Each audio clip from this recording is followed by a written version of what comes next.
హైదరాబాద్ బాగ్లింగంపల్లిలోని సుందరయ్య విజ్ఞాన భవన్లో జాతీయ ఆదివాసీ రాజ్యాంగ హక్కులు సంస్కృతి పరిరక్షణ సమన్వయ సమితి ఆధ్వర్యంలో రాష్ట్ర స్థాయి మహాసభ జరిగింది. ఈ సభకు హాజరైన మాజీ డీజీపీ పూర్ణచంద్రరావు మాట్లాడుతూ ఆదివాసీ భాషలు, సంస్కృతి, సాంప్రదాయాలు వేగంగా అంతరించిపోతున్నాయని ఆందోళన వ్యక్తం చేశారు. కోయత్తూరు భాష కోట్లాది ఆదివాసీల జీవన సంస్కృతికి ప్రతీక. దానిని రాజ్యాంగంలోని 8వ షెడ్యూల్లో చేర్చి రక్షణ కల్పించాలని డిమాండ్ చేశారు. ఈ సందర్భంగా వక్తలు మాట్లాడుతూ పెసా చట్టాన్ని పూర్తి స్థాయిలో అమలు చేయాలని, జీవో నెంబర్ 3ను పునరుద్ధరించాలని, పోలవరం నిర్వాసితులకు పూర్తి న్యాయం చేయాలని, 170 చట్టాన్ని దేశవ్యాప్తంగా అమలు చేయాలని డిమాండ్ చేశారు. ఈ సభకు మాజీ ఎమ్మెల్యే చందా లింగయ్య ద్వారా అధ్యక్షత వహించారు. మాజీ ఎమ్మెల్యే అదేవిధంగా రాజారావు, మాజీ ఐఏఎస్ అధికారి doctor PV Ramesh, justice Chandrakumar, BC intellectual forum chairman T Chiranjeevulu, professor Khasim తదితరులు పాల్గొన్నారు. చిన్న వీడియోస్ చేసి పెడతాం, 5 minutes 10 minutes అట్లా. అందుకే మాట్లాడేటప్పుడు ఏంటంటే 2-3 నిమిషాలే మాట్లాడితే ఎవరు మాట్లాడినా ఆ స్పీచ్ యథాతథంగా వచ్చేస్తుంది. సో ఇదంతా కూడా మనకు అవసరం ఉంది. సోషల్ మీడియాని ఈ రోజున మనం చేసుకోకపోతే మన పబ్లిసిటీ మనమే చేసుకోవాలా. వాళ్ళు కూడా వాళ్ళే చేసుకుంటున్నారు పబ్లిసిటీ.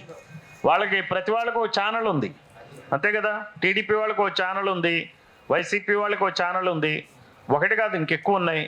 అట్లానే ఇంకేముంది, బీఆర్ఎస్ ఏ పార్టీలకు లేవు ఛానల్. తర్వాత ఏ కులాలకు ఛానల్స్ ఉన్నాయి, ఆ కులాలకు పాలక కులాలన్నిటికీ ఛానల్స్ ఉన్నాయి. పాలక కులాలంటే ఎవరు? ఈ దేశంలో ఏలేదు ఎవరు చెప్పండి, ఈ రాష్ట్రంలో ఏలేదు ఎవరు చెప్పండి. ఏ కులాల వాళ్ళు వెళ్తున్నారు చెప్పాలా, పేరు చెప్పాలి. రెడ్డి, కమ్మ, వెలమ, అంతేనా? వీళ్ళు వెళ్తున్నారు, వాళ్ళకే ఛానల్స్ ఉన్నాయి. ఆదివాసీలకు ఉన్నాయా ఛానల్స్? మాలలకు ఉన్నాయా? మాదిగలకు ఉన్నాయా?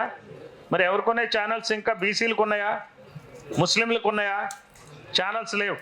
ఛానల్స్ లేని వాళ్ళు అందరూ వెనకబడిపోయి ఉన్నారు. ఛానల్స్ ఉన్న వాళ్ళు అందరూ ముందుకెళ్ళారు. ముందుకెళ్ళిన వాళ్ళందరికీ ఛానల్స్ వచ్చినాయి. మనకి యూట్యూబ్ ఛానల్ మంది, మనం కూడా ఛానల్స్లోకి వస్తే మనం ముందుకెళ్తాం. మన సమస్యలు ప్రజల్లోకి వెళ్తాయి. సమస్యలు కన్నా ప్రజల్లోకి వెళ్తే ఏమవుతుందంటే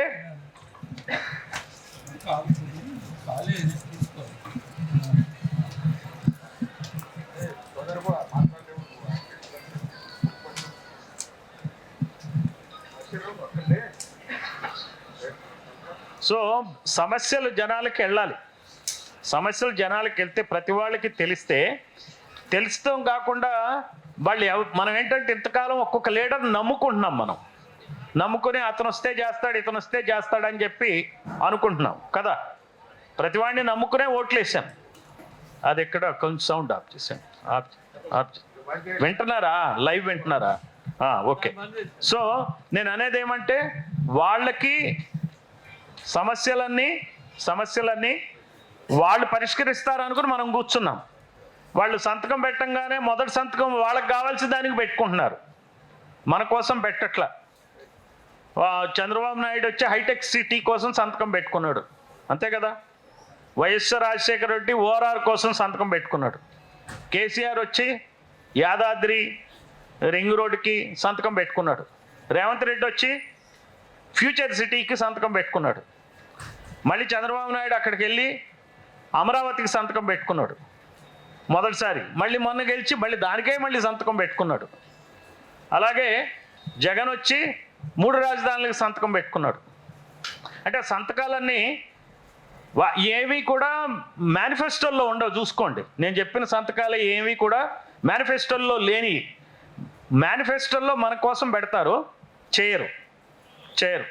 కానీ వాళ్ళని నమ్ముతున్నాం మనం. వాళ్ళని మనం నమ్మట్లేదు, వాళ్ళు మనకి న్యాయం చేయట్లేదు అని తెలియాలంటే ఎట్లా తెలుస్తుంది? ఇది ప్రతి ఆదివాసీకి సమస్య తెలిసి వీళ్ళు పరిష్కరించట్లేదు, వీళ్ళని నమ్మట్లేదు అన్న రోజున అప్పుడు ఏమవుతుంది? వాళ్ళు దారికి వస్తారు. వాళ్ళైనా పరిష్కరిస్తారు. లేకపోతే మీకు తమిళనాడులో ఏమైంది? ఇప్పుడు తమిళనాడులో డిఎంకేకి చాలా ఛానల్స్ ఉన్నాయి, ఏడిఎంకేకి చాలా ఛానల్స్ ఉన్నాయి, బీజేపీకి చాలా ఛానల్స్ ఉన్నాయి, కాంగ్రెస్కి ఉన్నాయి. కానీ బీజేపీకి ఎంత ఛానల్స్ ఉన్నా, ఎంత ప్రైమ్ మినిస్టర్ ఉన్నా 1 సీటే గెలిచాడు. కాంగ్రెస్ 5 సీట్లు గెలిచింది. డిఎంకే ఏడిఎంకే ఎన్నాళ్ళ నుంచో వాళ్ళు అధికారంలో ఉన్నా చివరికి వాళ్ళు ఓడిపోయారు. ఇప్పుడు ఏడీఎంకే చీలిపోయింది, ఏడీఎంకి చీలిపోయింది. చివరికి ఛానల్ లేనివాడు వచ్చాడు పైకి, ఏ ఛానల్ లేనోడు వచ్చాడు. అసలు అతను వస్తాడని ఎవరు అనుకోలే, అతను కూడా అనుకోలే. అందరూ షాక్డ్, అందరూ షాక్ అయ్యారు. ఇక్కడ కూడా పరిస్థితి, ఇక్కడ 2 పార్టీలు ఉన్నాయి. ఆ 2 పార్టీలు ఏమనుకుంటున్నట్టు వీడిపోతే వాడు, వాడిపోతే వీడు వస్తాడు అనుకుంటున్నారు. మనం కూడా అదే అనుకుని సర్లే అనుకుంటున్నాం. ఆంధ్రప్రదేశ్లో కూడా అదే తీరు, వీడిపోతే వాడు, వాడిపోతే వీడు అనేది. ఇప్పుడు ఏమొచ్చిందంటే ఎవడొస్తాడో తెలియదు. ఇప్పుడు ఈ ఛానల్స్ కనుక మనం సోషల్ మీడియా పెట్టుకుని వాడుకుంటే ఓట్లన్నీ మీరు నాయకులైతే, ఎమ్మెల్యేలు అయితే మీరు అక్కడ కంటెస్ట్ చేస్తే, మీరు రేపు మండల పరిషత్ ఎలక్షన్లు, జడ్పీ ఎలక్షన్లు మీరు చేస్తే, మీరే నాయకులైతే అప్పుడు ఆటోమేటిక్గా ఏమవుద్దంటే మీకు కావాల్సిన సంతకాలు ఆ ప్రభుత్వాలు చేస్తాయి. మళ్ళీ గెలవాలి కదా, ముందే సంతకం చేసి మరీ వస్తాయి. అంతేగాని వాళ్ళు ఎమ్మడబడి కూర్చుంటే మాత్రం ఏం కాదు. ఎవరో కొత్తగా వస్తూ ఉంటారు. ఈ కొత్త వచ్చిన వాళ్ళని కూడా నమ్ముకునేది లేదు. వాళ్ళు కూడా ఆ కులాలకు చెందిన వాళ్ళే. ఆ తానులో గుడ్డ లేదు, ఆ తానులో గుడ్డ అంటారు. అది ఉందా మనకి, సామెత ఉందా? తానంటే మనం బట్టల షాప్కి వెళ్తే తానెట్టు బట్ట తీస్తాడు కదా, తీసి కట్ చేసి ఇస్తాడు. Pant pit ఇస్తాడుగా. ప్యాంట్ ఇప్పుడు అంతా రెడీమేడేనా? ప్యాంట్ పిట్లు తీసుకోవట్లేదా? కుట్టించుకుంటులే. నేను కుట్టించుకుంటా, నాకు సరిగ్గా బయట దొరకవు నా సైజ్కి. అయితే నేను అనేది ఏమంటే, అందువల్ల వీళ్ళందరూ వాళ్ళని నమ్ముకుని కూర్చుంటే కాదు, మన నాయకుల్నే మనం నమ్ముకోవాలి. మన నాయకుల్ని కావాలంటే లోపలికి తీసుకెళ్ళి గుంజీలు తీయించైనా సరే, నువ్వు సరిగ్గా చేయి అని చెప్పి మన నాయకుల్ని మనం నమ్ముకోవడం బెటర్. ఎందుకంటే మన నాయకులు మన దగ్గరే ఉంటారు, ఎక్కడికి పోలేరు. తర్వాత భారతదేశంలో మీ అంత అమాయకమైనటువంటి జాతి ఏదీ లేదు. భారతదేశం ఆదివాసీలంత అమాయకులు ఎవరు లేరు. మీరు అంత దాటి రావట్లే. పోలవరం మునుగుతున్నా కానీ మునిగినాక కొండెక్కుదాంలే అని కూర్చున్నారు అక్కడ, అంతేనా? మునిగినప్పుడు కొండెక్కచ్చు, ఇప్పుడు ఏంది తొందర, ఏం కాదు అంటే ఒక జీవితాన్ని ఒక పద్ధతిలో మీరు సాగిస్తూ ఉన్నారు. కాబట్టి మీకు తెలియట్లా. వాళ్ళు ఏంటంటే 7 తరాలకు సరిపడా ఆలోచిస్తారు వాళ్ళు. అంటే 200 సంవత్సరాలకు సరిపడా ఏం కావాలా, ఎట్లా కావాలా అని చేస్తారు. అందుకనే తండ్రి అవుతాడు, కొడుకు అవుతాడు సీఎం. మళ్ళీ మనవడి కోసం కూడా ప్లాన్ చేస్తున్నారు. చెప్పాలా ఎవరెవరు మనవాళ్ళ గురించి? రోజు మనకు పేపర్లో, టీవీల్లో కూడా కనపడతలే. మనవాళ్ళు తీసుకొస్తారు కదా, పరిచయం చేస్తారు. ప్రైమ్ మినిస్టర్ కూడా పరిచయం చేస్తారు. ఇట్లా తయారైపోయింది. మనం కూడా దానికి అలవాటు పడిపోయాం. అందువల్ల మీరు ఈ రోజున ఈ ఆదివాసీ నాయకుల ఈ సమన్వయ కమిటీ ఆధ్వర్యంలో పనిచేయాలంటే మనం ఇది మాత్రం మీరు గుర్తుపెట్టుకోండి, మెసేజ్ అందరికీ వెళ్ళాలి. ఇక్కడ జరిగిన మీటింగ్ మెసేజ్ అందరికి వెళ్ళాలి. తర్వాత మళ్ళీ నేను మాట్లాడతాను. ఇప్పుడైతే ప్రస్తుతానికి నేను సోషల్ మీడియా పాయింట్ ఆఫ్ వ్యూలో మీకు చెప్తున్నాను. యూట్యూబ్ ఛానల్స్, వాట్సాప్ ఛానల్స్ తీయండి. 2 మాకు కనుక ఇక్కడ మీడియా సెంటర్ అని ఒకటి పెట్టాము. మనకి ఇంత పెద్దలందరూ వచ్చారు. మొన్న ఒక 2-3 వారాల క్రితం కలిసాం. అక్కడ ట్రైనింగ్ ఇస్తాం. మీరు కూడా కొంచెం సిన్సియర్గా సజెస్ట్ చేస్తే ఏం చేస్తామంటే, మీ ప్రోగ్రామ్ కవర్ చేసే వాళ్ళని మీరే నాకు పంపిస్తే మేము ట్రై చేసి పెడతాం. ఇప్పుడు మేము అక్కడ పెట్టుకుంటున్నాం కదా, అట్లా మీకు మనిషి ఉండాలి. మీ ఎంత చందాలింగేశ్వర గారు ఉన్నారంటే ఆయన కలిసిన దగ్గర అది కవర్ అవ్వాలి, ఆయన తెలియాలి. మీరు వెళ్ళారంటే మీరు వెళ్ళిన ఏరియాది కవర్ అవ్వాలి. కవర్ అయ్యి మన గ్రూపుల్లో వెళ్ళిపోవాలి. అవాకులు చవాకులు పేలేదేమి ఉండదు. ఏం పెడతారు? మీరు ఏం తిడతారంటే ఏం తిట్టరుగా. భయపడేది ఏం లేదు, ఉన్న విషయమే చెప్తారు. మీకు శ్రీనాథ్ గారు ఉన్నారు, విషయాలు ఏంటి ఎలా చెప్పాలో కూడా ఆయన మీకు గైడ్ చేస్తారు. అందువల్ల నాకు ఈ యంగస్టర్స్ ముఖ్యంగా మీరు యూట్యూబర్స్గా మీకు కావాల్సిన ట్రైనింగ్ ఇస్తాం 4-5 రోజుల పాటు. అదిగో ఆ సెల్ ఫోన్ ఉంది కదా, ఆ సెల్ ఫోను అక్కడ పెట్టాం, స్టాండ్కి ఉంది చూడండి, అది ఇస్తా నేను. అట్లనే దానికి ఈ మైకులు ఉన్నాయి, ఈ మైకులు కూడా ఇస్తాం. ఎంత అవుద్ది భరత్? ఈ మొత్తం కలిపితే 20,000 అవుద్దా? 25,000 అవుద్ది, అది ఇస్తాం. ఆ స్టాండ్ ఒకటి ఇస్తాం. కాకపోతే 5గురు కావాలి నాకు. 5గురిలో ఎవరు బాగా పెర్ఫామ్ చేస్తే వాళ్ళకి ఇస్తాం. వాళ్ళు వాటిని తీసుకుని వెళ్ళి వాళ్ళ చేతనే యూట్యూబ్ ఛానల్ ఒకటి ఓపెన్ చేయిస్తాం.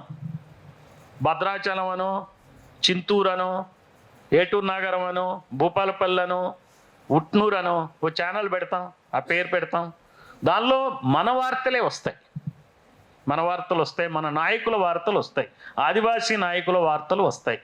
అందులో ఈ బ్రహ్మానందం జోకులు కానీ వేరే వేరే కార్యక్రమాలు మనకు వద్దయ్యాయి, మన వార్తలు కావేవి, మన వార్తలే మనం చూడాలా. వేరే వాళ్ళ వార్తలు మనకు అనవసరం, వాళ్ళు చూసి లాభం లేదు. కవిత ఏం చేస్తుంది, గెలుస్తుందా ఓడుతుందా, కవితకి వాళ్ళ నాయనకి బాగుందా లేదా, కవితని ఎవరు సపోర్ట్ చేస్తున్నారు, కాంగ్రెస్ చేస్తుందా లేకపోతే బీజేపీ చేస్తుందా, ఇప్పుడు ఏంటి ప్రైమ్ మినిస్టర్ వచ్చాడు, బీజేపీ బీఆర్ఎస్ కలిసిపోతుందా, రేవంత్ రెడ్డి అందులో జాయిన్ అవుతున్నాడు, ఎందుకు మనకవి పనికొచ్చే వార్తలు కాదయి. వాటి గురించి మనం టెన్షన్ పడక్కర్లా, మనకేం అవసరం లేదు. మన వాళ్ళే నాయకులు వాళ్ళు. మనకి ఎమ్మెల్యేలు అయినప్పటికి కూడా మనకి ఎందుకు పని కావట్లేదు అనేది కూడా మీరు చర్చ చేసుకోవాలి. ఎస్టీ ఎమ్మెల్యేలు ఉన్నారు, అయినా కానీ పని కావట్లేదు. ఎందుకు పని కావట్లే, వాళ్ళు ఏం చేస్తున్నారు? ఒక ట్రైబల్ అడ్వైజరీ కౌన్సిల్ మీటింగ్ అసలు మనకి ఎందుకు తెలియదు? అసెంబ్లీ లాగా మనకు కవర్ చేయాలా, వాళ్ళు మాట్లాడుకునే ప్రతిదీ ట్రైబల్ అడ్వైజరీ కౌన్సిల్ తెలియాలా, అది ఎందుకు కాలా? గవర్నర్ ఆఫీసుల్లో మనకి ఒక స్పెషల్ సెల్ ఉండాలా, ఆదివాసీలకి స్పెషల్ సెల్ ఉండాలా, మహారాష్ట్రలో ఉంది, ఎందుకు లేదు? ఆ గవర్నర్ గారిని కలవాలా, చెప్పాలా, సార్ మీరే మా పాలకుడు మా ఏజెన్సీ ఏరియాలకి అని చెప్పాలా, రిక్వెస్ట్ చేయాలా. అలాంటిది ఆంధ్రప్రదేశ్లో జరిగింది. లక్కే రాజారావు గారి నేతృత్వంలో మరి చందా లంగేదర్ గారు కూడా ఆయన వచ్చారు. నవంబర్ 15 నాడు కొమరం భీం యానివర్సరీ సందర్భంగా కలిసాం అక్కడ. ఆ తర్వాత ఒక నెలన్నర క్రితం ఆయన గవర్నర్ గారిని కలిసి ఒక రిప్రజెంటేషన్ ఇచ్చాం. రిప్రజెంటేషన్ ఇచ్చినాక గవర్నర్ గారు కూడా మొన్న మధ్య అక్కడ పోలవరం వచ్చారు. వస్తే కలుద్దామని చూసుకున్నారు కానీ ఆయనకి టైం లేదు. ఆయన ఆఫీసర్లతో మాట్లాడాడు, పోలవరం ముంపు ప్రాంత సమస్యల మీద వాళ్ళతో ఆఫీసర్లతో మాట్లాడాడు. ఆయన మాట్లాడినాక వాళ్ళ ఆఫీస్ వాళ్ళు కూడా మమ్మల్ని కాంటాక్ట్ చేశారు, రెడీ మేము కలవటానికి కూడా మేము ఆ రోజు ప్లాన్ చేసుకున్నాం. అయితే వాళ్ళు చివరిలో ఆయనకి వేరే అపాయింట్మెంట్ ఉంటుందో ఆయన అది క్యాన్సిల్ చేశాడు మాది. ఆ తర్వాత ఇప్పుడు ఆయన రాజారావు గారు కూడా వివరాలు చెప్తారు దాన్ని మీకు ఎట్లా చేశారు ఏంటో అనేది. ఇప్పుడు రేపు 18 నాడు రాజమండ్రిలో ఒక ప్రెస్ మీటు పునరావాస కమిషన్ని కలవటానికి కమిటీ అంతా కూడా ప్లాన్ చేసుకున్నాం. చందా లింగేదర్ గారి నేతృత్వంలో కలుస్తుంది. మేము వెళ్ళి ఆ విషయాలు కూడా చెప్తాం. పివి రమేష్ గారు ఐఏఎస్ ఆఫీసర్, ఆయన కూడా వస్తారు. ఇంకా చాలామంది అధికారులు కూడా మనతో జాయిన్ అవుతారు, చెప్తారు. సో ప్రజల్లో ఒక అధికార యంత్రాంగంలో చిన్న మార్పు వచ్చింది. అట్లనే మనకి తెలంగాణలో కూడా ఒక గవర్నర్ గారిని కలుద్దాం, చెప్దాం. ఒక కమిటీ మీరంతా పెద్దలంతా వెళ్ళి కమిటీ కలిసినాక ఈయన బీజేపీ గవర్నమెంట్ నుంచి విద్యాసాగర్ రావు గారు గవర్నర్గా ఉన్నారు కాబట్టి ఆయన మోడల్, ఆయన రాసిన పుస్తకం కూడా మాకు త్రినాథరావు గారు ఇచ్చారు, అది గవర్నర్ గారి చేతికి ఇస్తాం. ఆయన ఎట్లా చేశారు అక్కడ మహారాష్ట్రలో మీకు తెలిసే ఉంటుంది. డైలీ బేసిస్ అంటే రోజువారీ కార్యక్రమం ఏంటంటే గవర్నరు ట్రైబల్ సమస్యలు ఏంటి, ఏ పిటిషన్ వచ్చింది ఏంటి, ఒక జిల్లా కలెక్టర్ ఎట్లయితే పనిచేయాలో ఆయన అట్లా పని చేసుకుంటున్నాడు. ఆయన ఒక సీఎం లాగానే ఇన్స్ట్రక్షన్స్. గవర్నరు ఇన్స్ట్రక్షన్ అంటే సీఎం ఇన్స్ట్రక్షనే. ఖచ్చితంగా పనులు అవుతాయి, మీకు మార్పులు గణనీయంగా వస్తాయి.